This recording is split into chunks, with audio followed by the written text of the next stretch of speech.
Hello, welcome back to my channel. मैं हूं अनुभव तिवारी एडवोकेट और आज एक बार पुनः आपके सामने उपस्थित हुआ हूं एक इंटरेस्टिंग इम्पॉर्टेंट विधिक जानकारी लेकर। जी हां, आज हम बात करेंगे कि एक्स पार्टी ऑर्डर क्या है और एक्स पार्टी ऑर्डर को कैसे खारिज करवाएं। लेकिन उससे पहले अभी तक अगर आपने हमारे चैनल को नहीं सब्सक्राइब किया तो सब्सक्राइब कर लीजिए, क्योंकि पूर्वज कहते थे कि डॉक्टर और वकील की भविष्य में कब जरूरत पड़ जाए किसी को पता नहीं।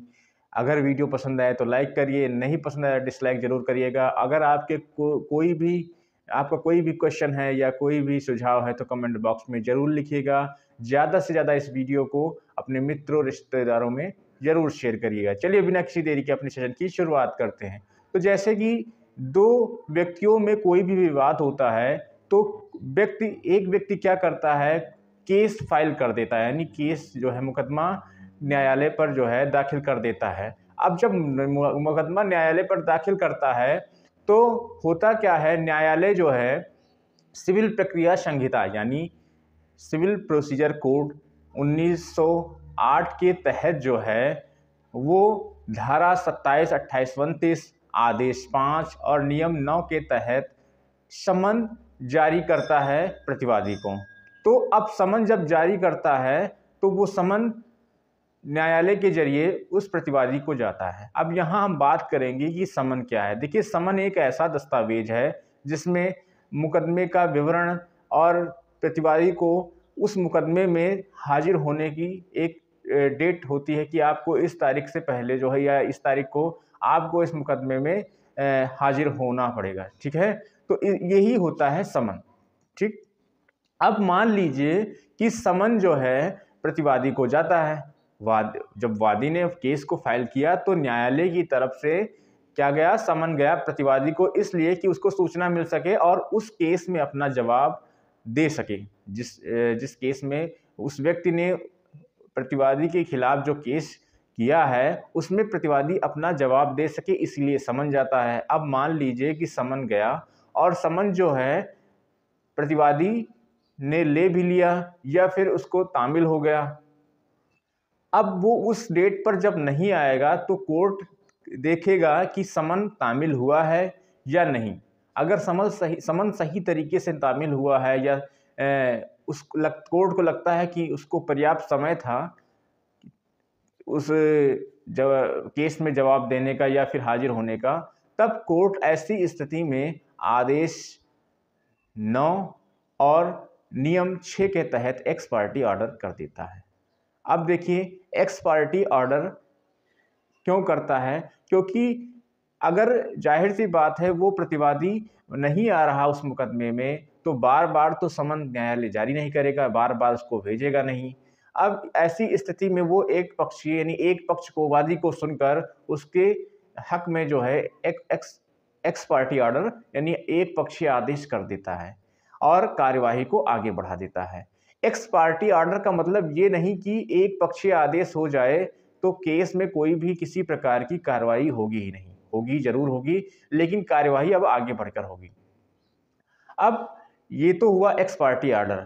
अब देखिए, यहाँ पर कभी कभी होता क्या है कि समन जो है तामील तो हो गया है, लेकिन उतना समय नहीं था प्रतिवादी को कि वो उसका कोर्ट में आके उस अपने वकील के माध्यम से या खुद आकर उपस्थित हो।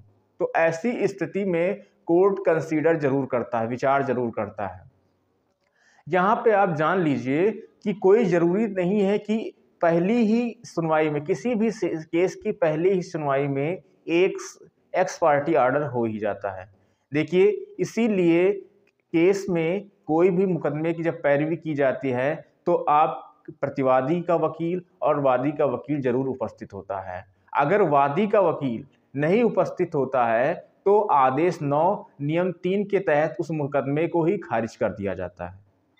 तो मुकदमे के दौरान कभी भी अगर वादी उपस्थित होता है और प्रतिवादी नहीं उपस्थित होता है तो मुकदमे के दौरान कभी भी एक्स पार्टी ऑर्डर कर दिया जाता है। तो इस प्रकार ये एक्स पार्टी ऑर्डर हो जाता है, यानी ये एक्स पार्टी ऑर्डर यही है। लेकिन अब हम बात करेंगे कि एक्स पार्टी ऑर्डर कैसे खारिज करवाएं। देखिए, अगर आपको पता चलता है कि आपके खिलाफ एक्स पार्टी ऑर्डर हो गया है और तब आपको न्यायालय में जाना चाहिए और उस एक्स पार्टी आर्डर के खिलाफ एक प्रार्थना पत्र न्यायालय को देना चाहिए और उसमें बताना चाहिए कि भाई जिस तारीख पे या फिर जिस दिन ये पेशी थी उस दिन मैं नहीं आ सका था क्योंकि हमारे यहाँ किसी की मृत्यु हो गई थी या मैं अस्पताल में एडमिट था। यानी कुछ ना कुछ जेन्युइन कोई रीजन होगा तब कोर्ट उस चीज को कंसीडर करेगा। अगर न्यायालय ने डिक्री नहीं दी है यानी उस केस में डिक्री नहीं हुई है तो आर्डर यानी आदेश 9 नियम 7 के तहत वो एक्स पार्टी आर्डर को कैंसिल कर देगा, लेकिन जेन्युइन कारण होना चाहिए। यानी आपके परिवार में, आपके घर में किसी की मृत्यु हो गई हो या आप एडमिट रहे हो उस डेट पर, ये जेन्युइन कारण होना चाहिए। लेकिन यहां पर बात उठती है कि मान लीजिए कि उस केस में वादी के पक्ष में डिक्री हो गई हो, तो ऐसी स्थिति में क्या करना होगा?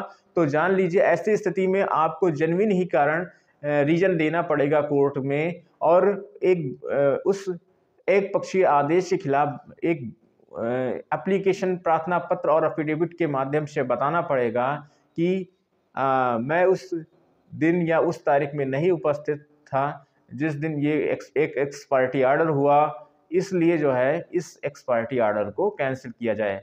तो जरूर अगर जेन्युइन कारण होगा तो कोर्ट उस चीज को जरूर कंसीडर करेगा, विचार जरूर करेगा और अगर विचार करता है तो आर्डर 9 यानी आदेश 9 और नियम 13 के तहत उस एक्स पार्टी यानी एक पक्षीय आदेश को कैंसिल कर देता है और कैंसिल करने के बाद प्रतिवादी को जो है उस केस में अपीयर यानी अलाउ करता है कि आप आइए और अपना जो है इस केस में जो भी आप जवाब दें उस पर आगे की कार्रवाई हो सके।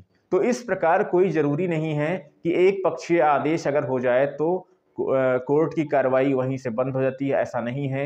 एक्स पार्टी आर्डर अगर होता है तो अगर जेन्युइन कारण है तो आप जेन्युइन कारण अगर न्यायालय को बताएंगे, कोर्ट कंसीडर करेगा तो जरूर उस एक्स पार्टी आर्डर को जरूर वो कैंसिल कर देता है। तो अगर ये वीडियो आपको अच्छी लगी हो तो ज़्यादा से ज़्यादा इस वीडियो को अपने मित्रों रिश्तेदारों में जरूर शेयर करिएगा। हम एक नए टॉपिक में मिलेंगे, तब तक के लिए नमस्कार।